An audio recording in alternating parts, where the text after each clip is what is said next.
Hello everyone, my name is Heather and welcome to the channel Bookables. Today, I am here to share with you all of the books I read in the month of March. So March was a really good reading month for me. I feel like Joseph Gordon-Levitt in 10 Things I Hate About You. And back in the game. No, I am back in the reading game. I feel like I've been in this perpetual slump for like the past, I don't even know how long, but it's been a while. So I read 9 books. I'm very happy with that. So what I usually do in my wrap-ups is I start with my least favorite book and then I end the video with my favorite book, but I'm switching it up this month. I might switch it up every month. I don't know, just because I've read a lot of different genres this month, and instead of confusing you with going genre to genre, I'm going to kind of break this up into the books I read in particular genres. I'm going to start off with YA because why not? Yeah, I'm feeling my age. So, if you don't know, I don't read YA anymore. When I first started this channel many moons ago, I was 100% a YA reader. All the books I read were YA. And over the past few years, especially last year or so, I've really drifted away from it. And I just kind of stopped reading it altogether because I think I'm just kind of aging out with it. But this month, I just had a desire to read some YA. And I did. So I'm glad I did because I enjoyed the books I read. So, coincidentally enough, 2 of them are very similar. So the first YA one I read was Spells for Lost Things by Jenna Welch. I have read many of her books before. She just kind of writes those popcorn YA reads that are contemporary. All of the YA books I read are contemporary. This one was just really cute. It's about 2 characters, one named Willow and one named Mason. Now, Willow has kind of had a strained relationship with her mom. She doesn't feel like she knows her mom, and then her mom tells her, "I need to go back to where I'm from, Salem, Massachusetts, because my twin sister died." And she's like, "I didn't even know you had a sister. I didn't know you had a twin sister. Like, what the heck?" So they go back there and they kind of settle the house that she kind of grew up in, and there's a lot more secrets. And so Willow's trying to figure out the secret of her family, and also her family might be witches. So that's really cool. We also have Mason, who is in foster care, and he's been in foster care a lot of his life because his mom is an addict, and he's still really struggling with the idea of being in foster care because he wants to be with his mom. And his latest foster care is somebody that his mom knew while growing up with, named Emma, and they have a really great family, and he doesn't feel like he belongs. And basically Willow and Mason meet up and things happen from there. And it's a really great book. It's all about familial relationships, I would say, with Willow with really not knowing her mom or her family at all and discovering it, and Mason really trying to get back to his mom and things like that. And that was a very heartbreaking part of the story for me because I am a daughter of an addict as well, and it's hard. If you know, you know. When your parents keep making the wrong choices over substances and not you as the children, it's a hard pill to swallow. And Mason really struggled with that a lot. And I felt for him so much at the very end, like, goodness me. But it was a great book. I really liked it. I gave it a 4 out of 5. It was fun. If you want like witchy, not really witchy, but more about family and stuff, I would recommend it. And the other 2 books I read were both about like time loops. I did not plan that. I just, whatever. First up, The DoOver by Lynn Painter. This is my 3rd book by Lynn Painter. This is my 2nd YA one of hers, and I've read actually her adult romance this month as well. And I really enjoy both her genres. I like her YA books and I like her adult books. This one is about a character named Emily, and she wakes up Valentine's Day, everything's going great. She's gonna, tell her boyfriend she loves him, and then pretty much she has like the dumpster fire of days. It is the worst Valentine's Day ever. Like, she doesn't get this internship she thought she had. She sees her boyfriend cheating on her, and she's like, this is horrible. And then she wakes up the next day, and you guessed it, it's Valentine's Day all over again. What plays in this is this guy named Nick, who she keeps running into quite literally, because every day she like crashes into him and she tries to change it, but it just keeps happening.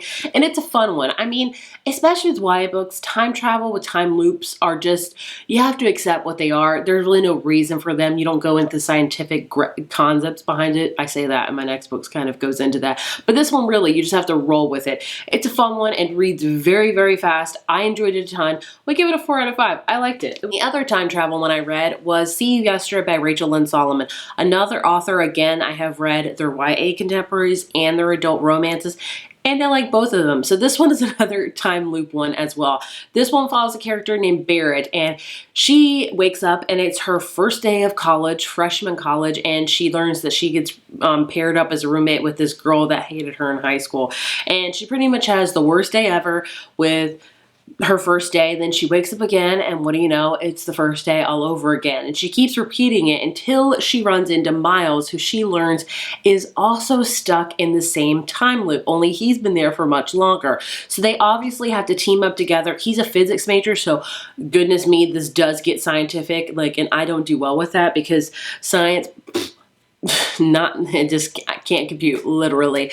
But they really try to go in the dynamics of why this is happening, why time travel, why time loops, and by the end it was something so like just, I don't know. But it was fun. Goodness me, I have to say, out of all of these, this relationship was my favorite because Barrett and Miles really got to know each other because they were stuck in this time loop and spent all their time with each other. And it was a beautiful relationship to see blossom. I really like this one. If you want something fun with time loops and stuff, I'd recommend both of them. So all of the YA books I read this month, I enjoyed. Moving into romance, I read The Love Wager, also by Lynn Painter. So this is about a character named Hallie and also about a character named Jack. And they meet each other. She's a bartender at a wedding, which he's coincidentally in. He pretty much is going to propose to his girlfriend, but then decides not to because she's horrible. And basically, Hallie and Jack hook up. And the next day, Hallie's like, you know, I've hit rock bottom. Like, this is my rock bottom. And she's like, you know, I'm tired of my winter. I'm going to make this my spring. And so she's like, I'm going to change my life. I'm going to quit these side jobs, focus on my career. I'm going to sign up for this online dating, and I'm going to find my soulmate. And you know what? Jack thinks the same thing. And coincidentally enough, they start talking on the app, and they're like, you know what? Let's play a game of who finds each other's soulmates first gets this great prize. And so they basically go on all these dates. They all turn out to be duds, and Hallie and Jack end up together a lot at the end of the dates that don't end up well. And it's just a fun one. It's kind of like a friends to lovers, second chance romance, I guess you can say. I enjoyed it. It wasn't 100% one of my favorites, but it was a fun romance. I would give it a 3.5 out of 5. Then the next 3 I read all for my video I'm going to do very, very soon with TikTok books. Are they worth the hype? So I'll try to talk about them quickly. First up, Ice Planet Barbarians by Dixon. This is a series, and they're very, very short books, like under 250 pages. It's basically about this group of young female women that get kidnapped by aliens, and they get dropped off on this ice planet, and they meet some more aliens there, and steamy time happens. And that is literally all you need to know about the series. It does not go in depth. If you think it's going to be sci-fi, it's really not. It's really about mates. Like, if you love books like kind of Court of Thorns and Roses and stuff like that, where it's like you get a mate, you get a mate, and you get a mate. But gotta say, I enjoyed it. Never thought I'd say that because I was like an alien and a human. Like, I'm good, but I liked it. I don't know why. I liked it. 4 out of 5. That's all I'll say. Then we have Icebreaker by Hannah Grace. This is one that's been very, very popular on BookTube and TikTok and all that stuff. So this is about 2 characters, Anastasia and Nate. Anastasia, they both go to college, so it's kind of new adult, if you will. And she is a figure skater trying to be on the Olympics, and Nate is the captain of his ice hockey team. And basically what happens is one of their rinks gets messed up, so they have to share a rink together. So Anastasia's like, I hate you, Nate. And he's like, really? Like, I love you. And so the whole book is pretty much Nate trying to woo Anastasia and her really being afraid of commitment and things like that. And it was cute, but again, like most of these books that I'm going to be talking about in my TikTok thing, they are way too lengthy. This one is 440 pages. It did not need to be this length whatsoever. If it was cut down to 300, I would probably give it a 4 or 4.5, honestly. It was good, but there was just so much like extra that didn't need to be in it that it just meandered for so long. But the side characters were great. I love the love story. It talks about mental health, which is great. But overall, like again, just way too long. Much like my last romance one that I think is clearly winning for like the book talk hyped book ever, and that is Things We Never Got Over by Lucy Score. I was never planning to read this, but then I thought about this video, so I was like, I should probably do it. This one comes in at a whopping 572 pages. 572 pages. Does a romance need to be as long as a fantasy? No. That's just me. I will say though, I did like it. This is about characters Naomi and Knox. Naomi comes to this small town in Virginia, where I live, in this town called Knockabout. Never heard of it. I think they're in northern VA. Yeah, they talk about Nova a lot, and I'm in southern VA.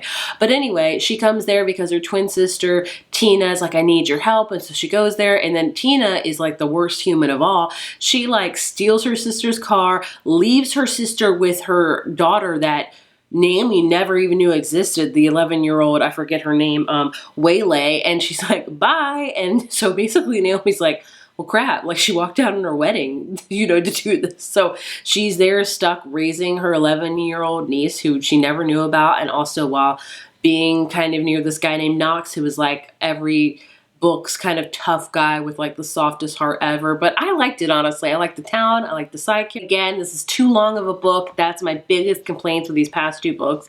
Way, way too long. I will say though, will I continue out the series? Probably. I did like it. I give it a 4. I know, coincidentally. Who would have thought it? Then we have thrillers. I read 2 thrillers this month. Both of them, wasn't feeling them. The first tab, The Golden Spoon by Jessa Maxwell. It's being marketed as The Great British Bake Off meets Only Murders in the Building, which I love both of those shows. So I was like, I love this.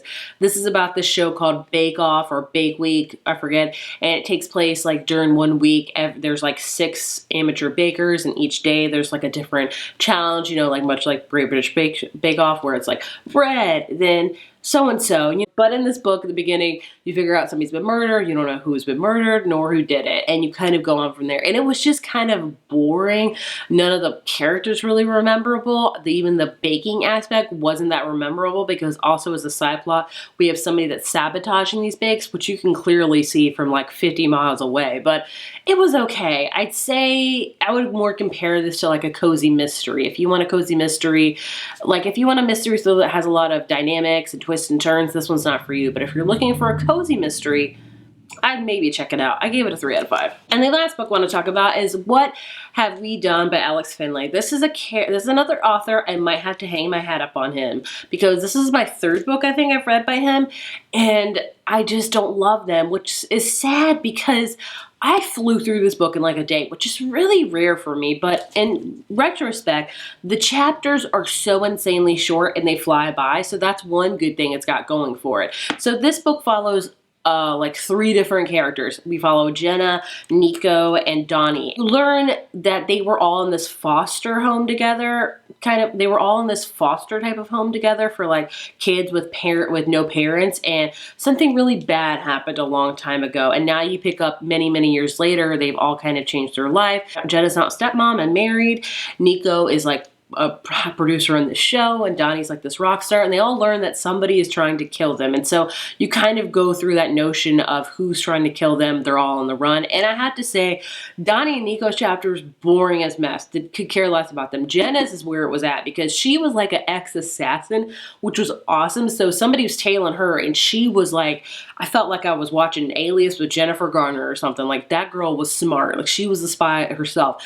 I wish it was just her point of view. And also, like, I feel like the best part of this book was when this person was chasing her and, you know, she was trying to get the upper hand constantly. I love that part of it. Other than that, it just kind of meandered. I gave it a 3.5 out of 5. The ending wasn't clear. The ending wasn't very surprising or plot twisty, in my opinion. It was okay. Just kind of, his books always kind of let me down. But I will say, this was a very, very fast read. So that has that going for it. That's why I gave it a half. That's why I gave it a 3.5 and not a just 3. So there you have all of the 9 books I read in the month of March. Like I said, I'm very, very happy this month. I did really good. I feel like I'm back in the game. I feel like I've got my reading groove back, and I hope it does not go away. I would love to know what books you've read this month and your thoughts and opinions are on them. As always, thank you so, so much for watching, and I will see you in my next video. Bye.